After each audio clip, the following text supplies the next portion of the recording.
عمری از بی کسیم سخت به خود پیچیدم، آرزوهای دلم را به خیالم دیدم. گاهی از زندگیم عشق طلب می کردم، گاه از باغ و چمن غنچه و گل می چیدم. مدتی هم به رسیدن دل زارم خوش بود، باز از درد به خود یک سره می خندیدم.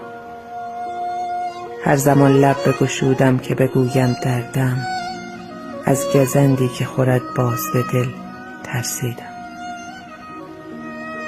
دل چو مردابه به هم ریخته در دامانم، بر تنش غنچه نیلوفریم پوشیدم.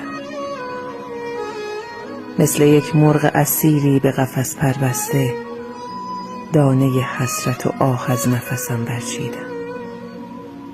آنقدر زخم به تن خورد در این وانفسا، دیگر از هرچه رفیق و آشنا پوچیدم.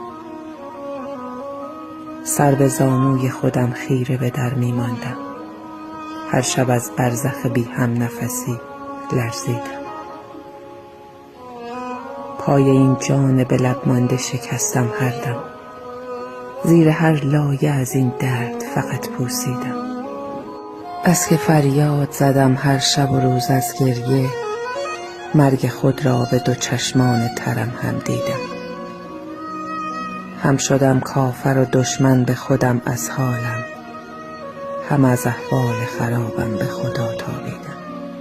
من فقط یک نفس تازه برایم بس بود، پونه را کشتم و در مرگ خودم نالیدم.